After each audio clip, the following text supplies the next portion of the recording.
Mandela effect here is here. That in and of itself should tell us the importance of our time. And that brings us back to the variations we see all around us. The theory that mimics the obvious helps us change our perception by eventually helping us realize that things are not changing, they're just different. Therefore, the logos are bound to be different. And we should expect this, and we should expect to see the residual evidence of all kinds because of that apparent inevitability. You see, again, residual evidence is unwittingly left by us. Again, we know this because, for one thing, it's impossible for the globes, atlases, maps, encyclopedias, our house, your car, your furniture, Bible verses, logos, products, and movies to change overnight. And secondly, it's impossible for anyone to bring anything physical with them as their soul shifts.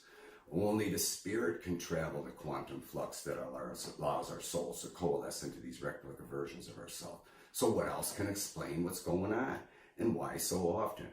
Again, it's the shifting, coalescing regularly into completely different replica versions of yourself that was born the same day you were, on a completely different Earth, at a completely different location within the Milky Way galaxy, and has always been sharing your soul since the day you were born.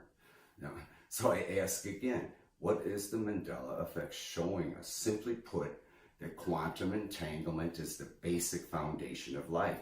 And though our different realities vary and some may not exist, the historic outcome remains the same, and that the quantum entanglement must be and is maintained as much as possible, and that there are bound to be hiccups.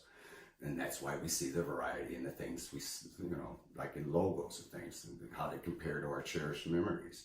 Again, it's really amazing. It doesn't happen more often. And, that's where a lot of the bewilderment can come in. For the most part, everything is parallel to the extreme. And again, it's very important to remember that most people around us still have their original soul portion, that the one they were born with. So to them, everything's exactly the same. You have to experience the Mandela effect to understand it. So we should realize that they can never understand. We should be very careful because it's yet another one of those things that can make this phenomenon perplexing. And they can unwittingly act as a deterrent because understandably they love us and they're concerned for our sanity.